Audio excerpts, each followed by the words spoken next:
할렐루야. 오늘도 우리 주님의 은혜와 사랑이 여러분과 함께 하시기를 주님의 이름으로 축원합니다. 오늘은 숨겨진 영웅 시리즈 23번째 시간입니다. 디도에 대해서 이야기를 좀 나누고 은혜를 받고자 합니다. 디도가 왜 영웅인가, 또 하나님 앞에 귀하게 쓰임받은 종인가 하는 것들을 좀 살펴보려고 하는데, 결론적으로 말하자면 디도는 평화의 메신저라고 할 수가 있습니다.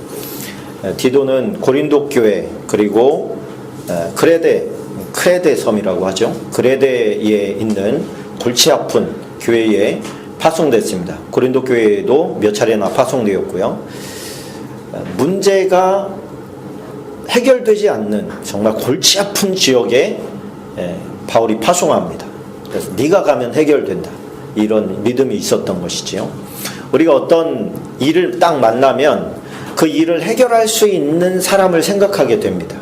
하나님께서 다 하십니다 이러면 할 말이 없지만, 하나님께서도 어떤 사람을 통해서 역사하시니까 이거는 누가 가면 해결되겠다, 이것은 어떤 사람이 이 문제를 붙잡으면 해결되겠다, 이거는 누가 해야 돼, 이런 우리가 어떤 생각이 들 때가 있습니다.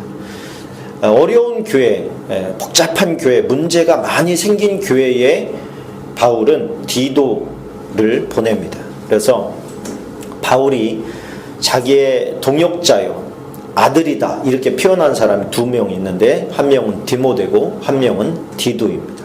그러니까 디모데와 디도는 그야말로 바울이 자식처럼 이렇게 잘 키웠다는 얘기죠. 잘 성장시키고 제자화시켰다는 얘기가 되겠습니다. 그런데 바울은 어찌 보면 강성해요. 강성이 뭡니까? 타협하지 않는, 좋게 말하면 타협하지 않는 불굴의 의지가 있다, 그렇게 말할 수 있지만, 또 한쪽으로 보면 많은 사람이 상처를 받을 수도 있는 성격인 거예요. 군인 스타일의 목회자, 이렇게 생각하면 됩니다. 그래서 이게 생각대로 안 해, 잘 말을 안 들어, 그러면 오늘 디도서에 말하듯이 아주 강력하게 아주 책망해라, 이렇게 이제 이야기를 하죠. 그런데 바나바라든지 디도라든지 이런 분들의 성향은 좀 온유합니다. 그래서 어떻게 강성인 바울과 디도가 어울렸을까, 이런 생각이 들 정도로 좀 그 성향이 많이 달라요. 이분들은 기다릴 줄 아는 사람이에요. 좀 성격이 온유합니다. 그리고 섬김과 사랑으로 본을 보입니다. 그러다 보니까 말만 하는 사람은 우리가 알잖아요. 저는 말만 잘해. 그런데 우리가 진짜로 존경하고 따르는 사람의 특징이 뭡니까? 말보다는 자기가 먼저 솔선수범해서 이제 희생하고 수고하는 사람을 보면 존경심이 가는 것이죠. 저희 때만 해도 선배 그러면 어려운 사람이었습니다. 어려운 사람이었어요. 근데 제가 대학교 다닐 때 이제 MT를 갔는데, MT를 가서 이제 저희들끼리 이제 밥도 해먹고 이렇게 하는 거죠. 그런데 저 산에서 부시럭 이런 거예요. 그래서 뭐지? 그러고서 이제 궁금해서 이렇게 가봤더니, 이제 조금 외형적으로는, 몸으로는 좀 왜소하신 선배님이 한 분 계셨는데, 그 선배님이 산에서, 그 우거진 산에서 나무를 해가지고 오는 거예요. 나무를 하려고 애를 쓰시는 거예요, 혼자. 그러니까 그 당시는 어떤 시대였냐면, 후배한테 야, 너 가서 나무 해와, 이런 시대였거든요. 그런데 본인이 어려운 일을 도맡아서 산에 들어가서 나무 하는 모습을 보고 제가 뿅 갔잖아요. 그래가지고 그 선배님만 보면 괜히 고개가 숙여져요. 요즘도 그렇습니다. 근데 그것이 몸에 배인 것 같더라고요, 그분은. 그러니까 그 모습 한마디로 그분의 인격을 그냥 다 보고 받아들이게 된 거죠. 인정하게 되니까 그분이 하는 말은 다 받아들이게 되는 거예요.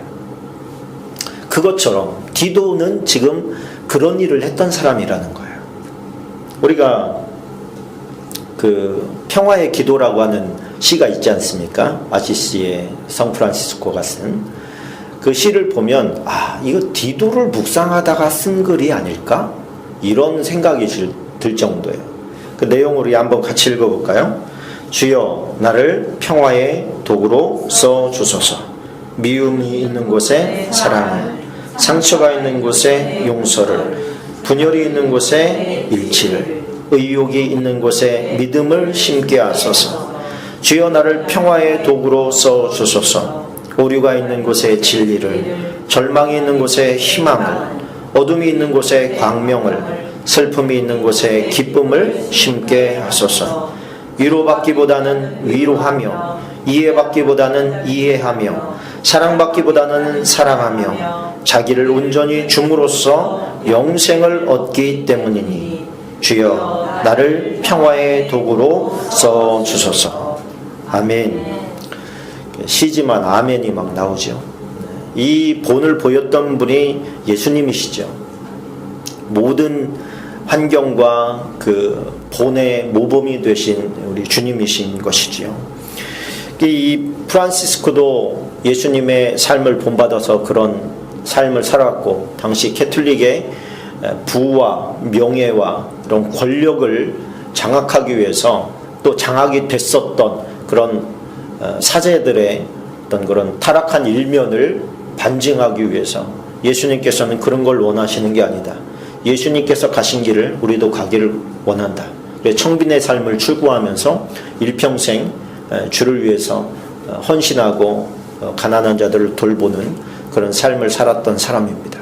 디도 역시 그런 사람이라고 생각합니다. 예수님을 진심으로 만난 사람들은 말이 필요 없이 사람이 변합니다. 바뀝니다. 옛날에 그런 못된 그런 기질과 성품들이 저 사람이 진짜 그런 사람이었어? 라고 할 만큼 바뀌게 됩니다. 왜 그러냐면 어떤 사람의 가르침 때문이 아니에요. 목회자의 가르침 때문에 사람이 바뀌지 않아요. 그래서 저는 그 부분은 내려놨습니다. 하나님, 왜 그렇게 우리 성도들이 안 바뀌나요? 그런데 네가 바꾸는 거 아니다. 이런 깨달음이 온 거예요. 그래서 그렇지요. 내가 무슨 설교한다고 사람이 바뀐다고 생각하는 것이 내 착각이라는 걸 알게 됐어요. 그래서 좀 그 부분에 있어서 자유로워졌습니다. 내가 하는 게 아니니까. 그거 누가 하셔요? 성령님께서 하시는 거예요. 성령님께서 하시는데 만약에 내가 안 바뀌는 사람이다. 그러면 성령의 역사가 없는 사람인 거예요. 목사의 설교가 부족하거나 목사가 전달하는 지식이 부족해서가 아니라 그 사람이 성령의 사람이 아니기 때문에 안 바뀌는 거예요. 우리가 예외 없이 시간이 지나면 신앙생활을 하면서 변화되는데 변화되지 않으면 변질됩니다. 둘 중에 하나더라고요. 똑같은 시간이 가는데 우리가 된장이 시간이 지나면서 이게 발효가 되면서 이게 변화가 돼야 되는데 그게 안 되면 썩어버려요. 변질돼 버리는 거죠. 신앙생활이라고 하는 것이 바로 그런 것입니다. 신앙생활을 오래 했는데도 우리의 인격과 삶의 변화가 없다는 것은 내가 바리새인으로 변질되고 있다는 거예요. 지식은 있어. 깨닫는 것도 있고 외형적으로 신앙생활도 잘해.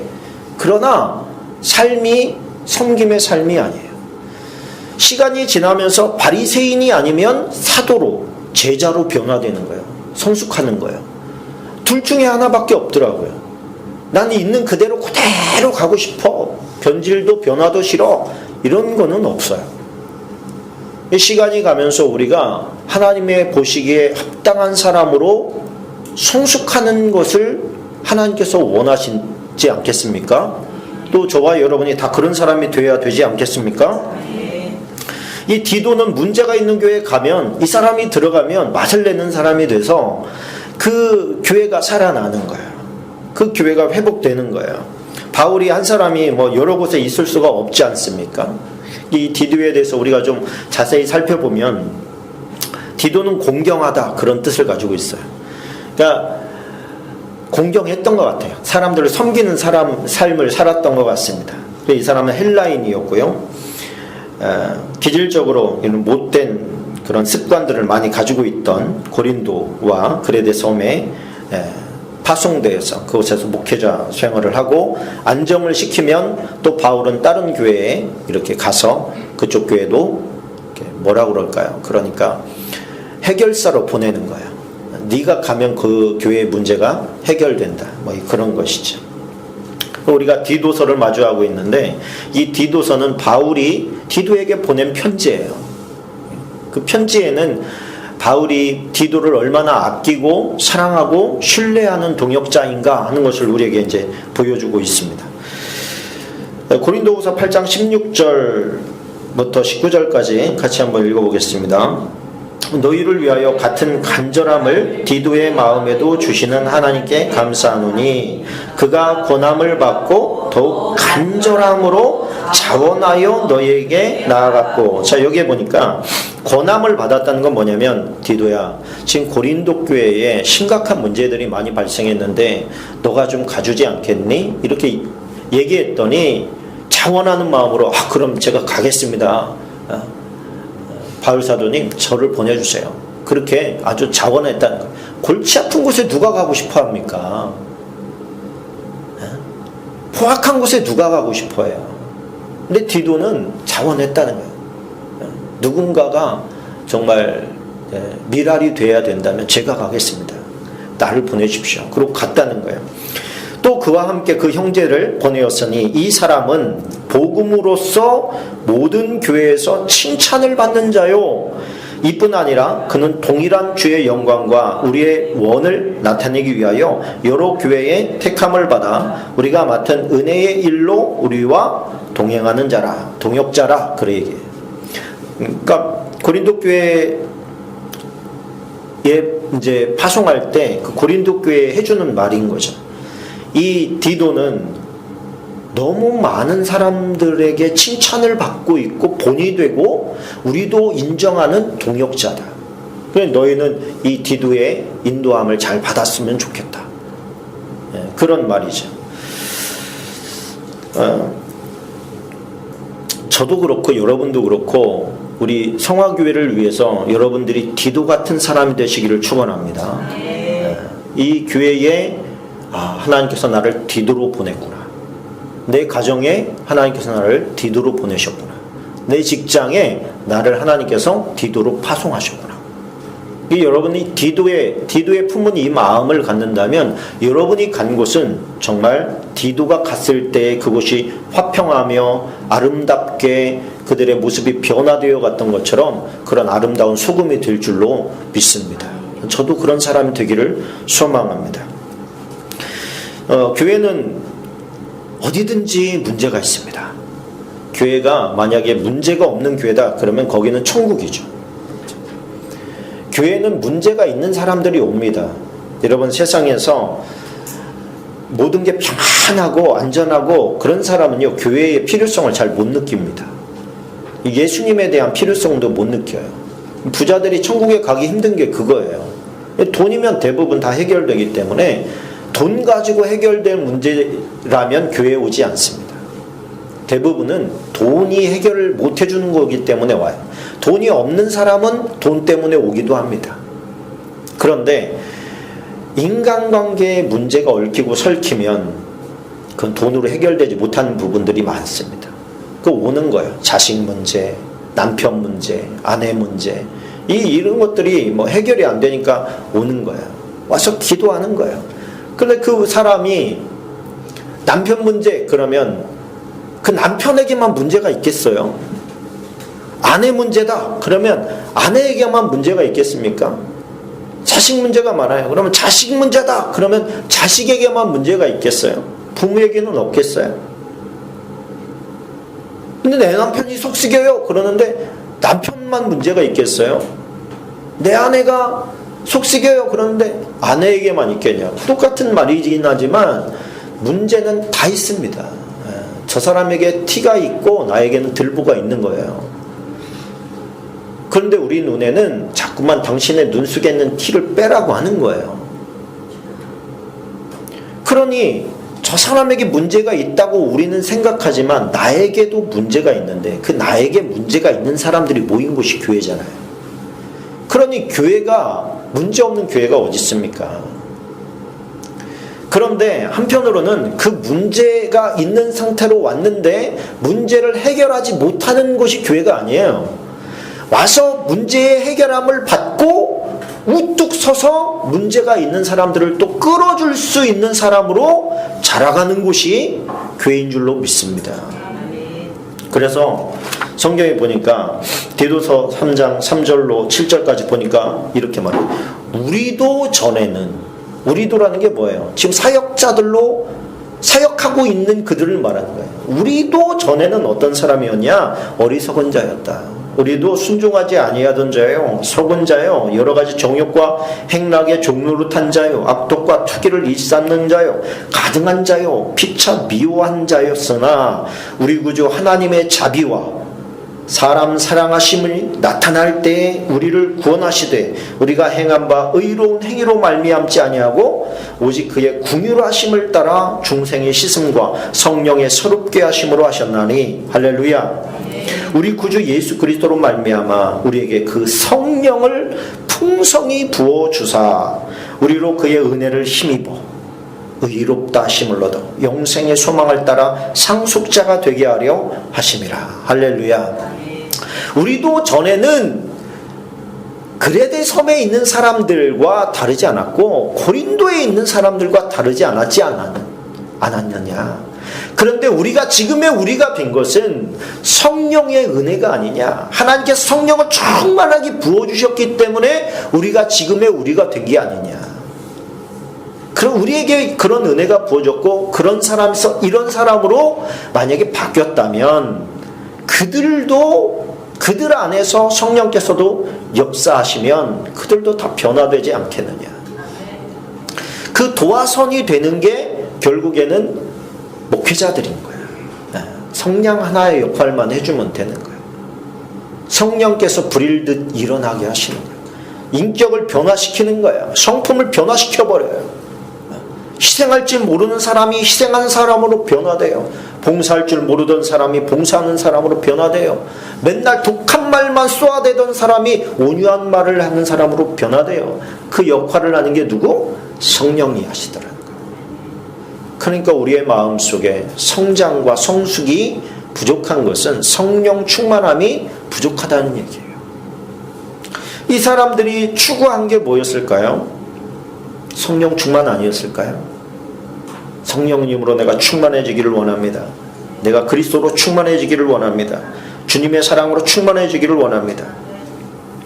그 문제 많았던 고린도 교회에 디도가 파송되니까 어떤 일이 벌어졌는지 고린도 후서 7장 5절로 14절까지 우리 함께 읽어봅시다. 시작. 우리가 마게도냐에 이르렀을 때에도 우리 육체가 편하지 못하였고 사방으로 환난을 당하여 밖으로는 다툼이요 안으로는 두려움이었노라. 그러나 낙심한 자들을 위로하시는 하나님이 디도가 옴으로 우리를 위로하셨으니 그가 온 것뿐 아니요 오직 그가 너희에게서 받은 그 위로로 위로하고 너희의 사모함과 애통함과 나를 위하여 열심히 있는 것을 우리에게 보고함으로 나를 더욱 기쁘게 하였느니라. 아멘. 이게 무슨 얘기인지 아시겠습니까?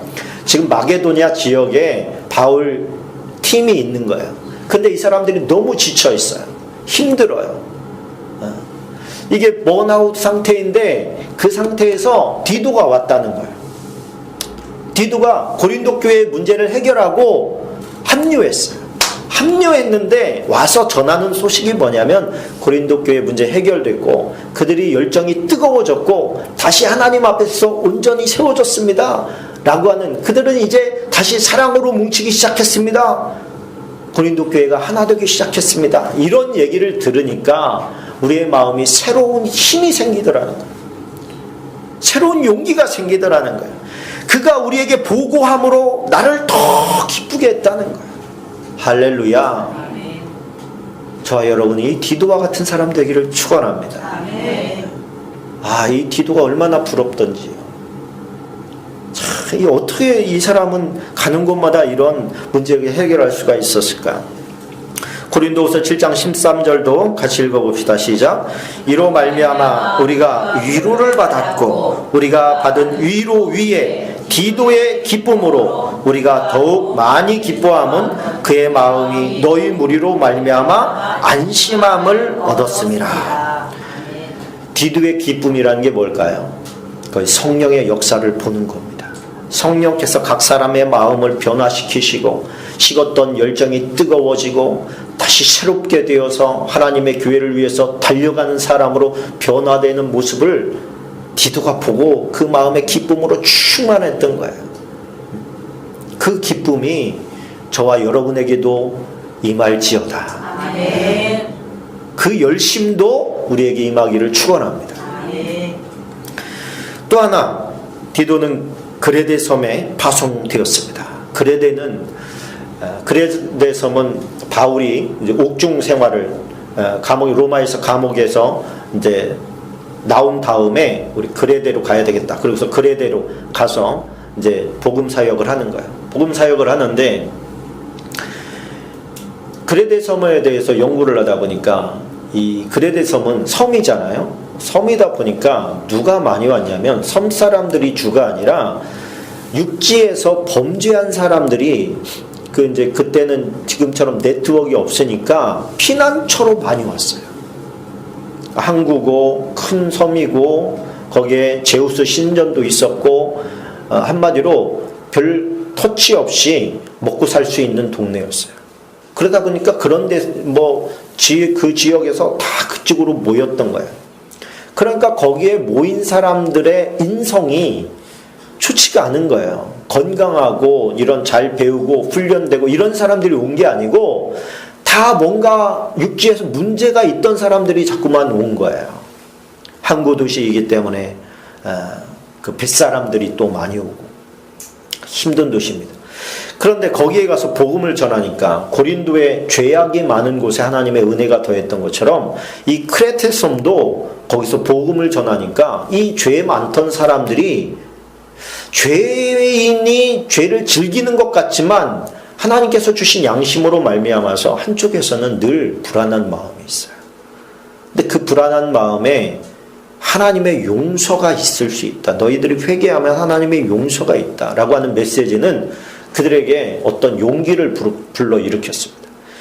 그래서 용서받고 싶은 마음에 와서 예수를 믿겠다고 고백하는 사람들이 생긴 거예요. 그래서 그레데의 교회가 세워지게 된 겁니다. 우리가 예수님을 믿겠다고 와서 회개하고 신앙생활을 한다고 해서 옛 습관이 다 끊어지면 얼마나 좋겠습니까? 그렇죠? 한 방에 교회에 와가지고 눈물 콧물 흘리면서 주여 감사합니다. 그랬더니 딱딱 끊어지면 얼마나 감사하고 행복하겠어요. 그런데 어떻습니까? 이게 은혜 충만할 때는 모든 게 다 해결된 것 같은데 다시 일상으로 돌아가면 다시 일상으로 다시 복귀되는 거예요. 그러니 교회에 와서는 회개요. 밖에 나가서는 세상 사람들이요. 이게 반복되면 어떻게 되죠? 자기 자신에 대해서 또 실망하게 되는 거예요. 사람이 또 괴팍해져요. 교회가 세워졌어도 그 교회를 교회답게 하기 위해서는 목회자가 필요합니다. 근데 누가 남으려고 안 해요. 이런 거예요. 선교 여행을 갔는데 그 지역에 전도를 하다 보니까 교회가 세워졌어요. 근데 목회자가 없는 거예요. 그 사람들을 보니까 막 다 문신하고 칼 들고 차고 막 이러고 있고 그런 사람들이야. 누가 여기서 남을래? 여기 남아서 이 사람들 제자화 시켜라. 아무도 안 남으려고 하는 거예요. 그때 바울의 불대 이 사람들, 이 포악하고 강력한 이 정말 별종들을 제자화 시킬 수 있는 사람은 한 사람 떠오른 거예요. 그게 누구? 디도예요. 그래서 디도를 그곳에 남겨둔 거 아닙니까? 그 사람들의 특징이 어떻다고요? 1장 12절 13절에 보니까 그레데인 중에 어떤 선지자가, 이 선지자가 누구냐면 그 당시 유명하던 에피메니데스라고 하는 선지자예요. 하나님의 능력으로 이 사람의 선지자 노릇할 때 선지자로서의 글이 꽤 많더라고요. 근데 그 사람이 쓴 글의 한 부분에 이제 이 내용이 나오는 거예요.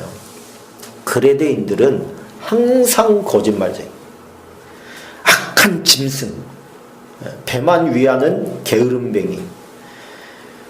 이 증언이 참되다. 바울도 봤어요. 어떤 사람들인지.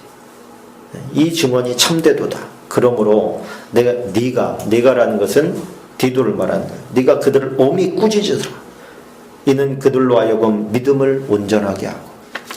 여러분, 꾸짖음으로 온전하게 할 수 있을까요? 네. 꾸짖음이 필요한 사람이 있습니다. 근데 다 그런 거는 아니에요. 뭐든지 뭐 한 가지가 다 통하는 법은 없어요. 왜? 사람의 종류가 여러 가지니까. 기질도 여러 가지고 생각도 여러 가지. 그걸 다 아는 분은 하나님밖에 없습니다. 성령님밖에 없는 거예요. 그래서 이 그레데인들의 특징을 4개로 축약하면 사기성이 농후하고 포악하고 탐욕이 가득하고 나태한 종족이다. 그렇게 이해할 수가 있습니다. 그런 사람을 여러분 남편으로 뒀다면 어떨까요? 그런 사람이 내 아내다, 내 자식이다, 내 부모다. 그러면 갑갑해지지 않겠습니까? 이 사람이 변화돼야 돼. 응? 불가능에 가깝지 않겠어요? 근데 그들에게 마치 사자굴 속에다가 던져 넣은 것 같은 그런 느낌이 들지 않습니까? 그런 곳에 혼자 남겨두고 떠난 거예요. 그러면은 웬만하면 디도의 입장이라면, 아니 사도님 한 몇 사람 더 주시던가, 아니 지금 저 혼자 이들을 어떻게 감당하라고 그러십니까? 내가 여기서 죽기를 바라십니까? 이런 거 아니겠습니까? 그런데 그냥 순종하잖아요. 그래서 이런 것들을 추정해 볼 때 저는 이 디도는 온전한 성령의 사람이구나. 할렐루야. 그러니까 바울을 의지하는 것도 아니고 바울의 팀을 의지하는 것도 아니에요. 온전히 성령님을 의지하면서 그 자리를 버티는 거예요. 버티면서 자기 할 일을 해나가는 거예요. 그랬더니 어떻게 됩니까? 이 섬이 복음화 됐을까요? 안 됐을까요?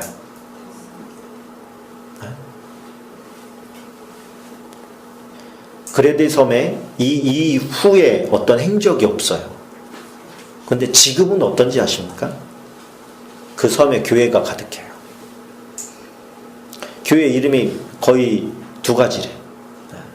디도교회 혹은 디도 기념교회.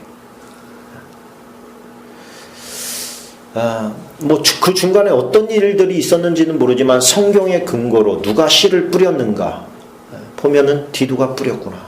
디도가 그곳에 수고했구나. 애썼구나. 그 결과로 지금의 그레데 섬이 되었구나. 추정해 볼 수 있죠. 그 위대한 헌신의 썩어짐, 그 씨앗의 썩어짐, 한 사람이 썩으면 거기서 많은 열매가 맺는다. 그렇다면 지금을 살고 있는 저와 여러분에게 주님이 요구하는 게 그거 아니겠어요? 네가 썩어라. 네가 썩어라.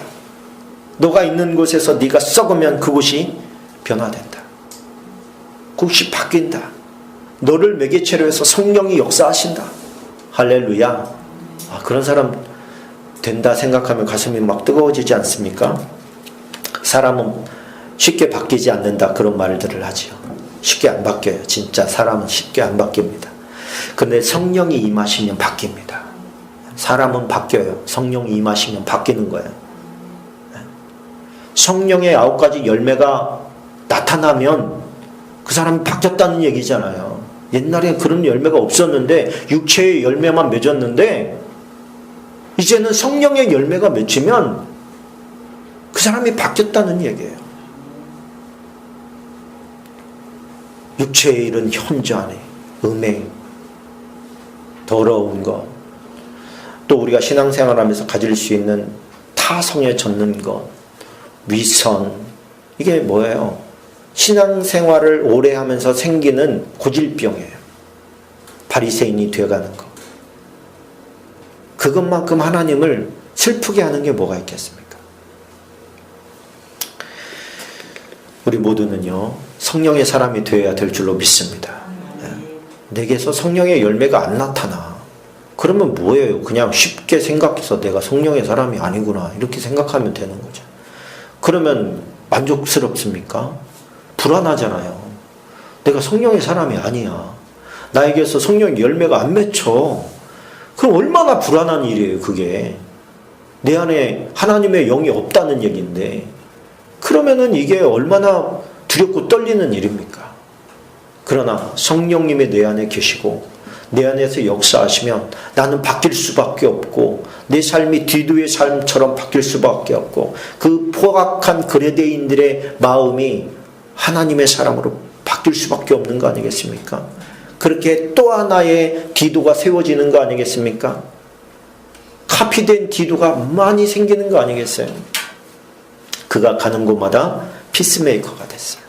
그가 가는 곳마다 그의 헌신과 썩어짐의 삶을 보면서 그와 같이 살고 싶은 열망이 생기는 사람들이 생기기 시작했어요. 그가 갔을 때 지쳐있는 사람들이 새 힘을 얻는, 새 힘을 주는 사람이 되었어요.